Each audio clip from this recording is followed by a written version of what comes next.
Dark Mirror, Chapter 1. Plunging through the void between dimensions, takanuva, Toa of Light, could hardly believe what had happened to him in the last day. While patrolling the shores of Metronui, he had been attacked by a creature he later learned was a shadow leech, and barely survived. When he awoke, he discovered that his light had been partially drained, leaving him with the ability to fire light from his left hand and shadow from his right. His rescuers turned out to be members of a secret organization called the Order of Motunui, who tasked him with a vital mission. He was to bring important information to the Toanuva and Cardanui, and if he failed, the 6 Toa were surely doomed.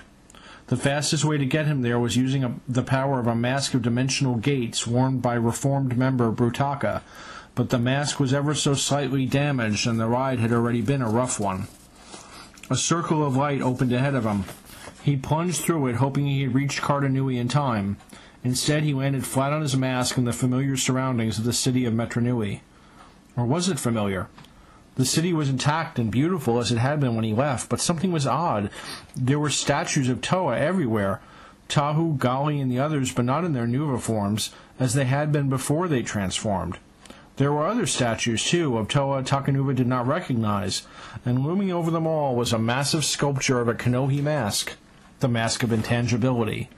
How long have I been gone, wondered Takanuva, and who decided to redecorate?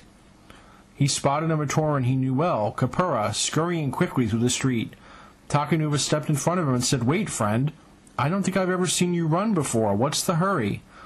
Kapura looked up at him. There was shock and fear in the Matoran's eyes, but no recognition. "Forgive me, Great Toa," he said so fast the words tumbled over themselves. "Was I not running fast enough? I promise I will try to do better." "Kapura, it's me. It's Takanuva. What's come over you?" "Nothing, nothing," insisted Kapura. "All is well, Great Toa, for how could it be anything else with such wise and benevolent leaders?" "All right, I've had about enough of this," said Takanuva. "Where's Taragavakama? Where are the Toamari?" "I don't know who you're talking about," insisted Kapura. "Let me pass, please, before—" The temperature suddenly dropped all around. The next moment, Kapura was locked in a foot-thick shell of ice from his neck down. The Matoran cried out from the intense cold. Takanuva looked up, only to see Tahu and Kopaka standing nearby, frost still drifting from the sword of the Toa of Ice. "Tahu, Kopaka, thank the great beings you're here," said Takanuva. "Something's wrong with Kapura, maybe with the entire city." "The only thing wrong here, stranger, is you," said Tahu. "Who are you? Why are you here? Where is your identity tablet?" I'm Takanuva. I live here. You know me, and I don't know what an identity tablet is." Kopaka raised his sword and unleashed a hail of ice at the shocked Takanuva, knocking the Toa of Light to the ground. Standing over him, Kopaka held the point of his sword to Takanuva's neck. "Well, Takanuva, if that is your name, you are now a prisoner of the Toa Empire, against which you have committed an act of war." To be continued. Dark Mirror, Chapter 2. Tahu and Kopaka dragged a protesting Takanuva to the Colosseum. Vaki guardians saluted and stepped aside to let the Toa enter. Wordlessly they hauled Takanuva through winding corridors, finally tossing him into a cold, dark cell. "Make yourself comfortable," said Tahu. "Someone will be back for you, and Toa Tuyet is ready to question you in a day or a week." "If this is some kind of joke, it isn't funny anymore," said Takanuva. "What is going on around here?" But Tahu and Kopaka had already walked away. "What's going on, stranger, is that you came to the wrong place at the wrong time," said a weak voice behind Takanuva. The Toa turned, surprised to find he was not alone. Hanging on the wall from chains around his wrists and ankles was a Matoran. Using the merest fraction of his light power, Takanuva illuminated the cell. He stumbled back against the cell door in shock. The imprisoned Matoran was none other than Takua, a fact that seemed impossible since Takanuva had been Takua before becoming a Toa. "This is insane," said Takanuva. "You're me. I mean, I'm you. How—" "I see," said Takua. "You're not one of the smarter ones. You wouldn't happen to know how to pick a lock, would you?" Takanuva shook his head. If this was a dream or an illusion, it was a whopper. But just in case it wasn't, he fired a thin beam of laser light from his left hand and sliced through Takua's chains. A quick move let him catch the Matoran before he fell to the stone floor. "That's a neat trick," said Takua. "So what are you in for?" I don't know, said Takanuva. I'm not even sure where I am. Metru Nui, city of legends, said Takua.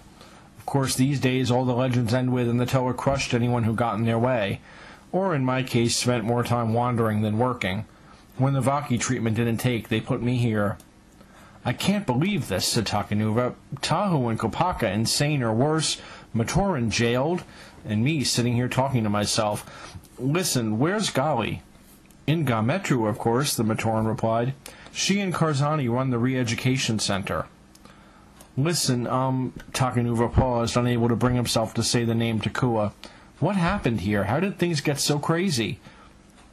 It was about 3,500 years ago now, said Takua. Toa Tuyet tapped into the power of something called the Nui Stone, which gave her the power of maybe 100 Toa. When Toa Likan tried to stop her, he got killed by her and his traitorous friend, Toa Nadiki. And that's it. Tuyet took over Metru Nui and convinced the other Toa it was their destiny to smash anyone who posed a threat to the Great Spirit. That meant everyone from the Makuta to the Dark Hunters, to Toa who didn't seem enthusiastic enough, and Matoran who didn't work quite hard enough. Takanuva suddenly reached up and took off his mask of power. Before Takua could protest, he had placed it on top of the Matoran's mask. Nothing happened. Takua tore the mask of light off, saying, "What are you trying to do, smother me?" "Just testing a theory," said Takanuva, rising and putting his mask back on. "Come on, we're getting out of here." "And go where?" asked Takua. "We have a date in the archives," the Toa of Light answered, "or rather, below them. And here's hoping Vakuma's stories about what's down there, who's down there, were all true." To be continued. Dark Mirror, Chapter 3. "Where are we going?" asked Takua. "How did you take out those Vaki guards so fast? What's down here? Have you been down here before?" "Would you be quiet?" Takanuva snapped. He had never realized before just how annoying he was as a Matoran. "There's no telling who or what is down here, and I'd rather not have unexpected company." In truth, it was more than Takua's chattering that was bothering Takanuva. In his universe, the Metru Nui archives were filled with exhibits of Rahi beasts, carvings, tools, and other things that Ano-Matoran and Co-Matoran scholars might study. But in this strange world that he had stumbled upon, the archives was more like a museum of conquest. A long-dead and mounted Visorak stared from the shadows with glassy eyes. A collection of weaponry was nearby, each item identified with a small inscribed tablet. The staff of the Shadowed One, the Spear of Fusion, Zamor Sphere launchers, Rotuka launchers, and more. Next to that was the most amazing sight of all. The Kanohi Mask of Shadows, once the property of the leader of the Brotherhood of Makuta, now nailed to the wall like just another trophy. Moving further into the depths of the archives, the Toa and Matoran came upon a group of stasis tubes. These were used to keep Rahi in suspended animation so they could be studied. At least that was what they had been used for in Takanuva's universe. In this dimension, he saw with shock that they served a quite different purpose. One tube stood apart from the others, the glow of a light stone playing on its face. Takanuva wiped the dust away from the crystal and gasped. Inside, trapped in stasis, was Turaga Duma, ruler of Metru Nui. "I can't believe this," Takanuva said. "Even Toa, as mad as they are here, would never do this." "Duma talked too much," said Takua sadly, "and coming from me, that's saying something.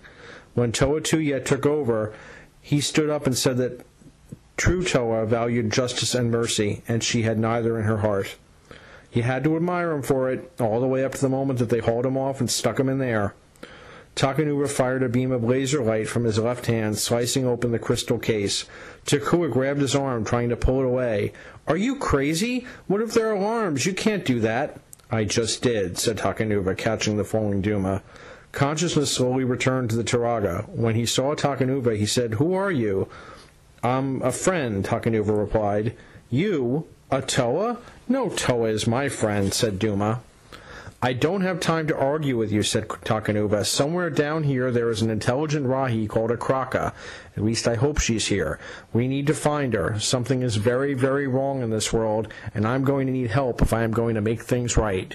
"Help is exactly what you need, Toa," said a voice behind Takanuva. He whirled to see the one figure he never expected. Takua and Duma both backed away in fear.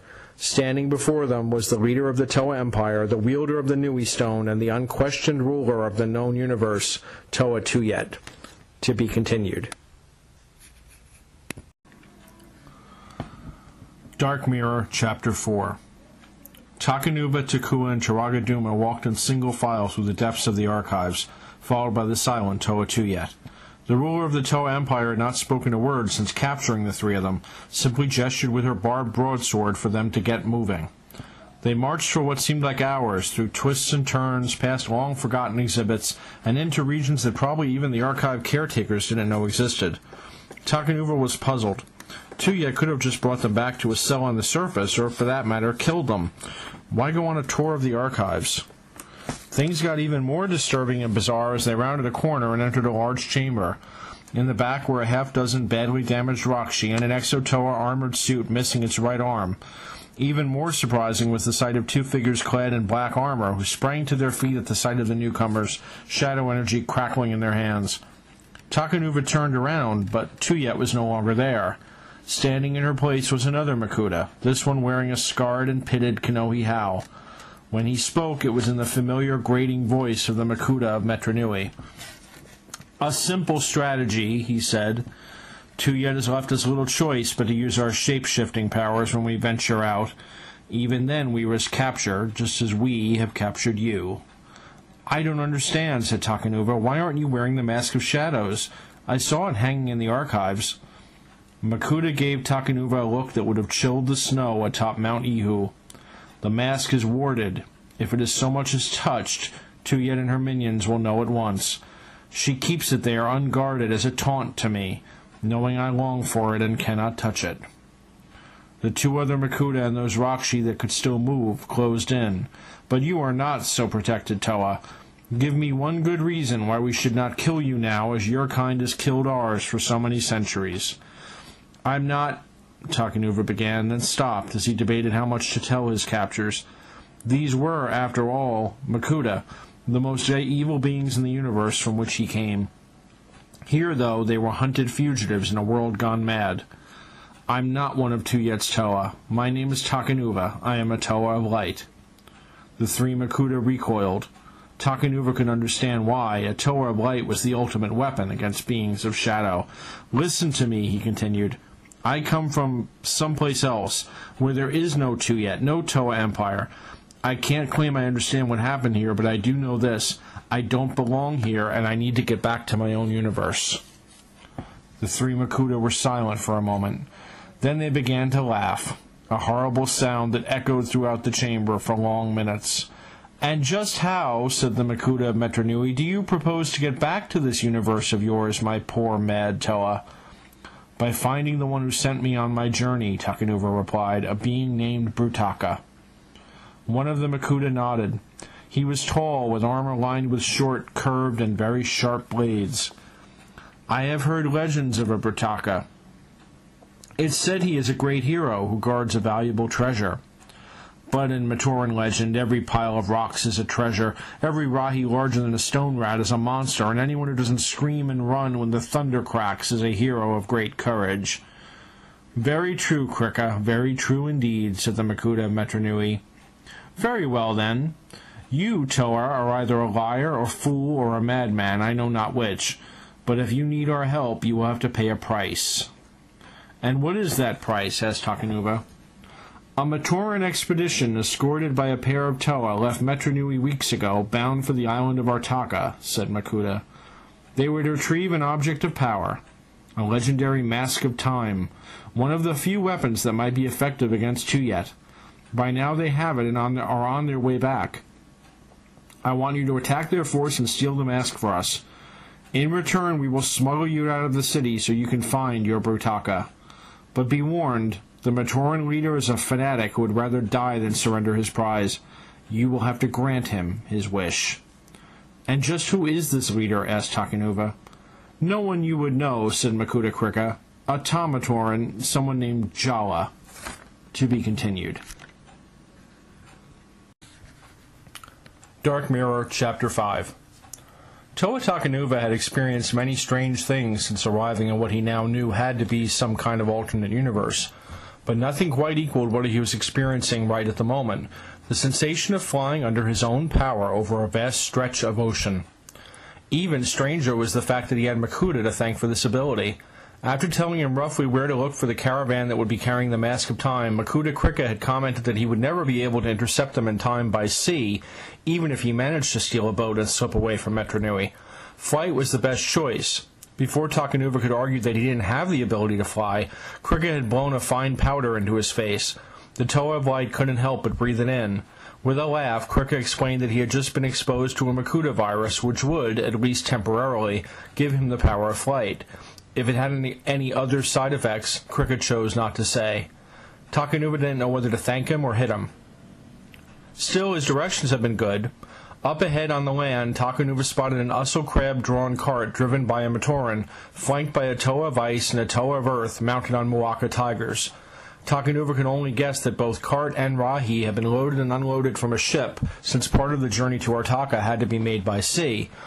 Despite the Makuta's warning that he would have to kill the Toa and the Matoran with them, Jala, Takanuva had another idea. He was a Toa, after all, in a world dominated by them. It was worth trying anyway.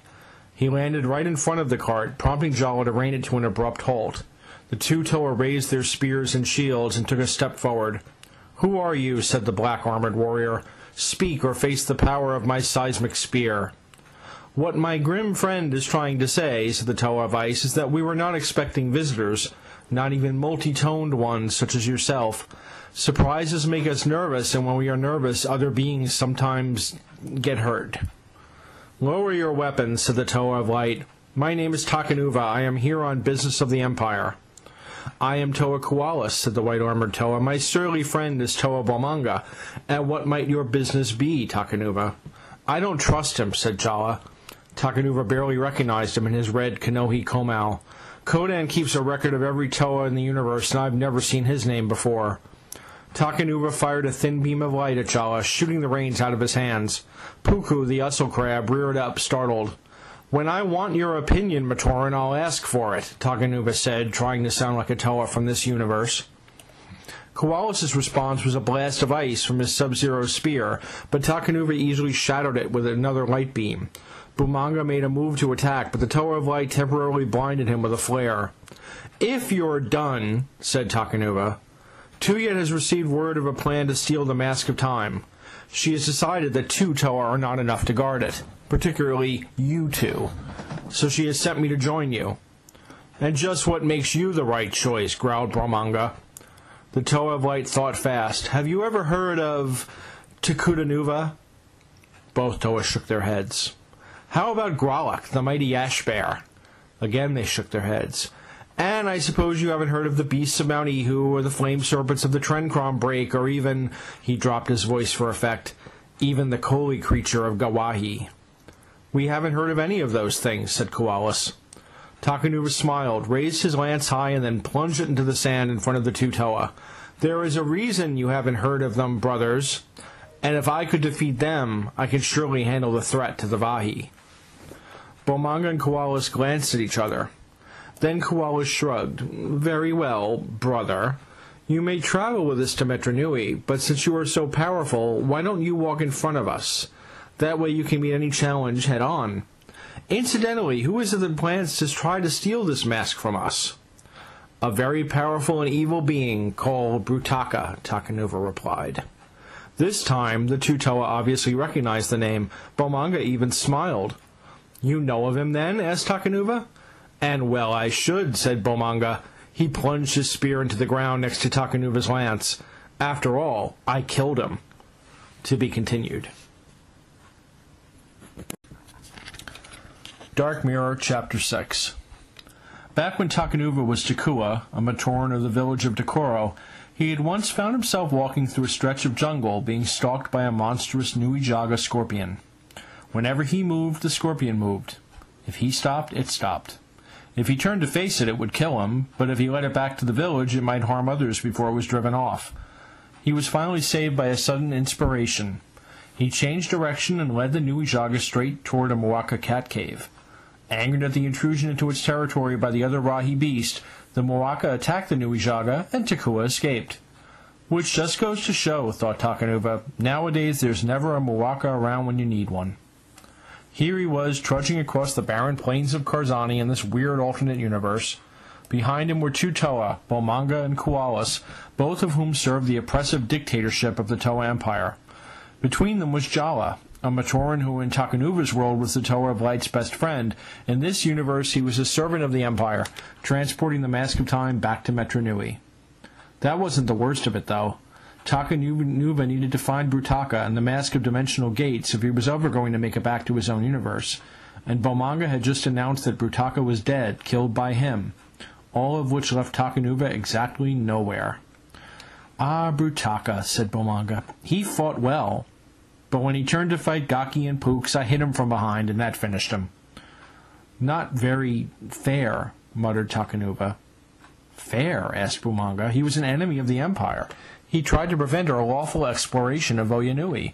Who cares how he died as long as he's dead?" "Our friend Takanuva seems to be carrying a conscience," said Toa Koalas. "That is a heavy burden in a place like this. You would be amazed how many poor dead beings I see on the side of the path who just couldn't go one more step with that load on their backs."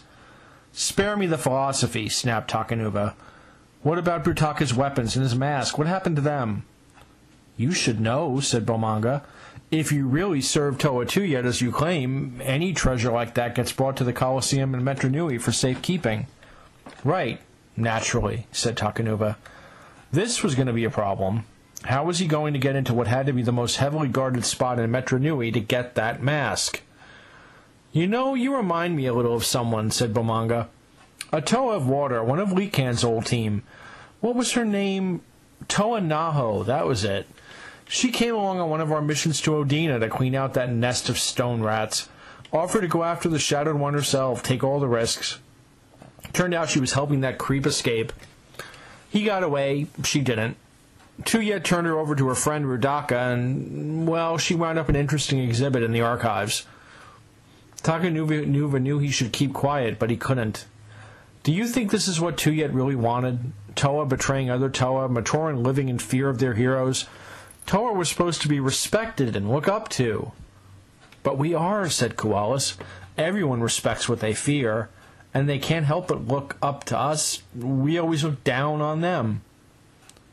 Takanuva heard a stirring behind him. He could guess what it was, Bomanga and or Koalas getting ready to blast him from behind. Well, there was no choice. He would have to try and take them both out and get the mask from Jala. It would take a lot of luck, probably more than he could hope for, but then he heard other sounds. A rush of wind, startled cries from the two Toa, which receded in the distance, then the sound of a cart crashing. He turned to see a strange Toa standing amidst the wreckage of Jala's Ussel cart.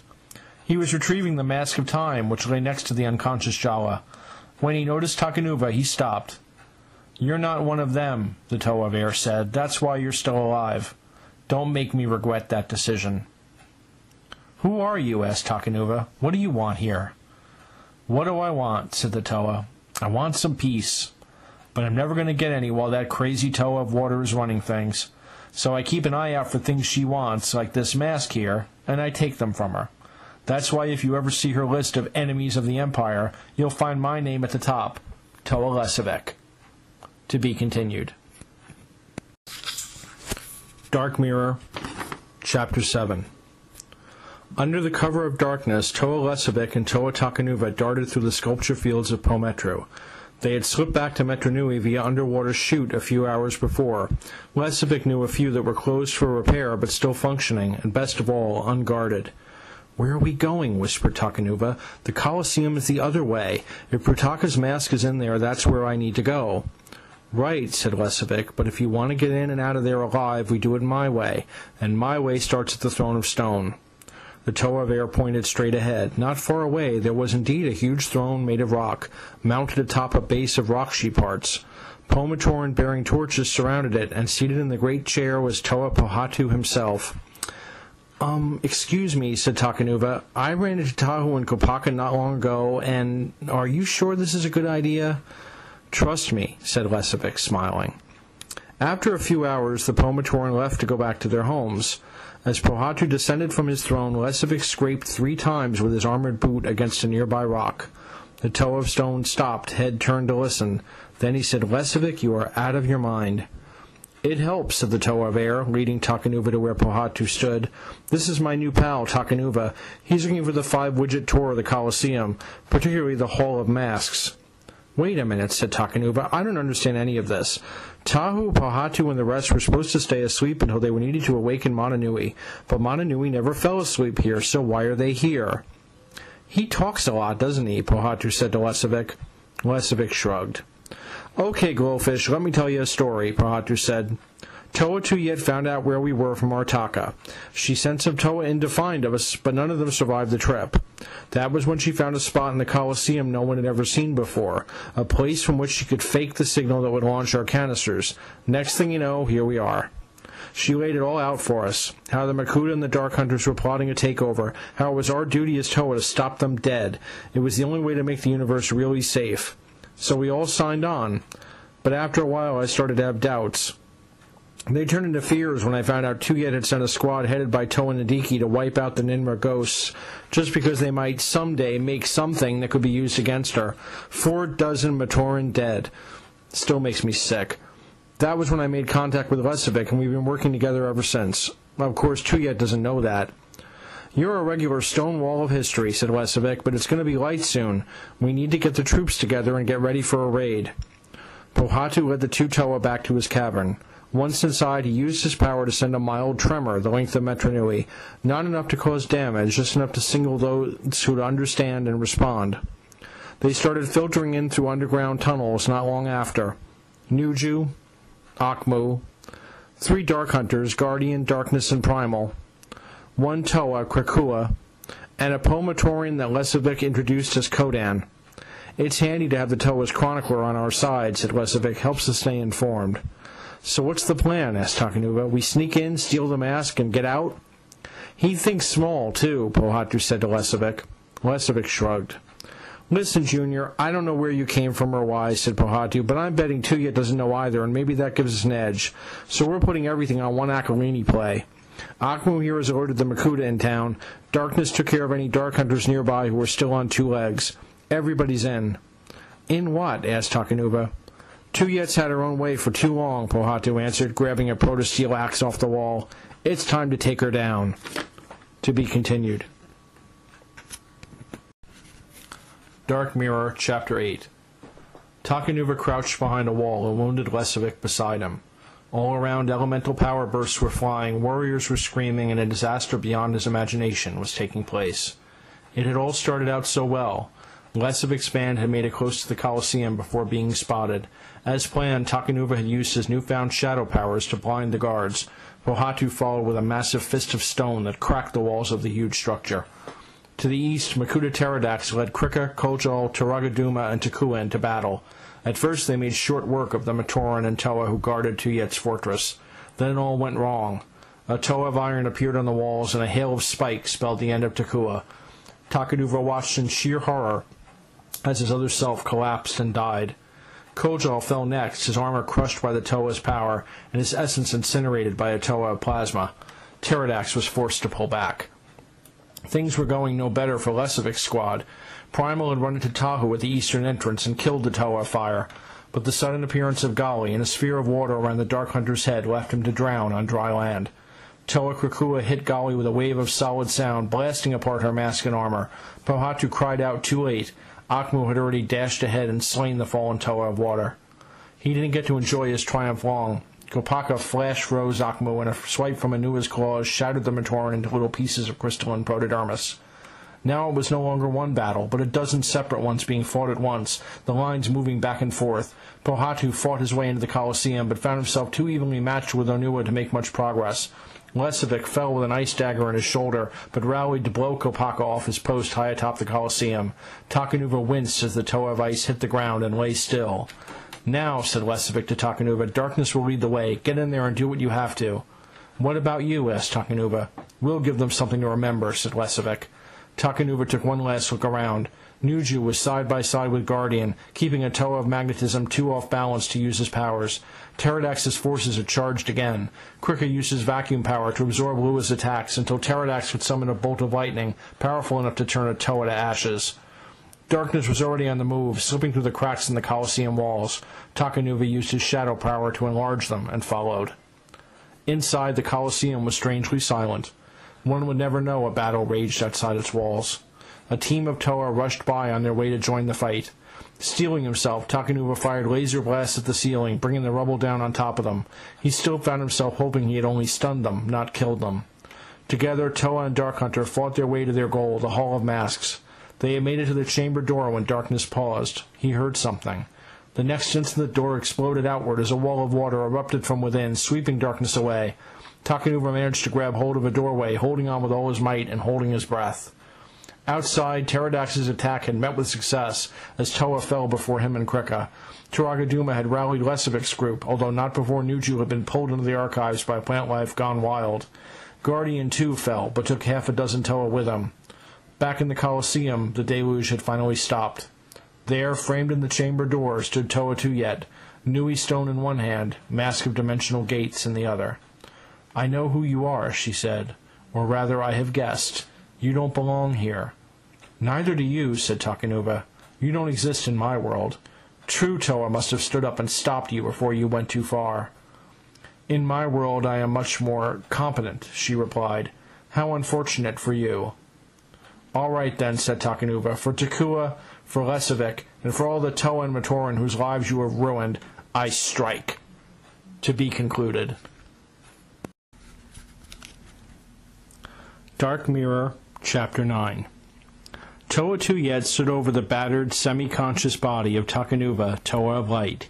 He did not stir. Being blown through half a dozen walls by a focused tidal wave will do that to you. Tuyet smiled.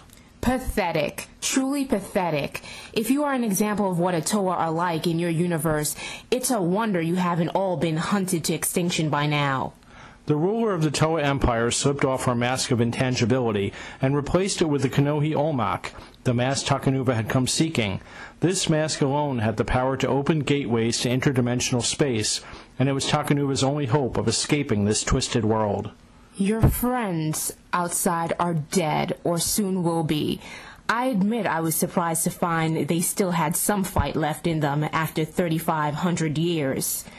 But they can't be allowed to rob the Matoran of the peace I have brought them. Takanuva managed to get to his hands and knees, rubble sliding off his back as he did so. He looked at Tuyet with eyes that held equal parts of contempt and pity. "Peace," he said in disbelief. "Is that what you call perverting the Toa into secret police, terrorizing villagers, killing anyone who opposes your rule?" I did what had to be done. I made the world right. And who are you to judge me? You are nothing but an alien from some other dimension. Takanuva hurled a blast of shadow at Tuyet, temporarily cloaking her in darkness. By the time she could see again, he was gone.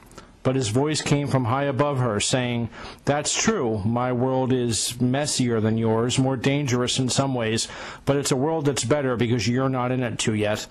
The Toa of Water unleashed her power, bringing the ceiling down, but Takanuva was not there. Instead, he sprang from the opening at the far end of the hall, hurling blinding light at Tuyet as he made a grab for her mask. She spun, caught him by the arm, and threw him hard to the floor. I have hundreds of times your power. You are nothing but a light stone to be ground to the dust beneath my heel. Takanuva attacked again, hurling bolts of shadow and light.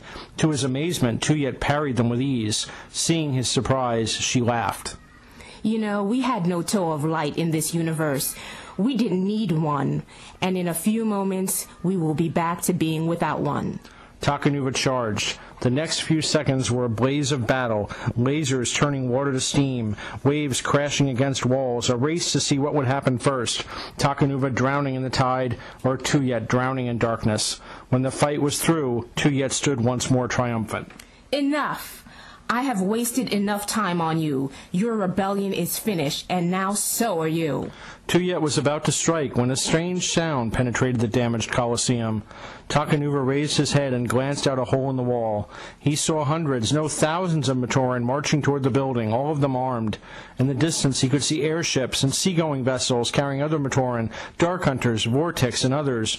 All of them were descending on the city, their eyes fixed on the Colosseum. "Still think the rebellion is over?" Takanuva asked. "Or maybe it's just beginning." The fools! With my power I can sweep them all away in a flood like no one has seen before. Takanuva looked right into Tuyet's eyes. Then who would there be left to protect? Who would you have made your perfect universe for? Tuyet smiled. Very clever, Toa. True, a universe with only drowned Matoran would not be of much to anyone.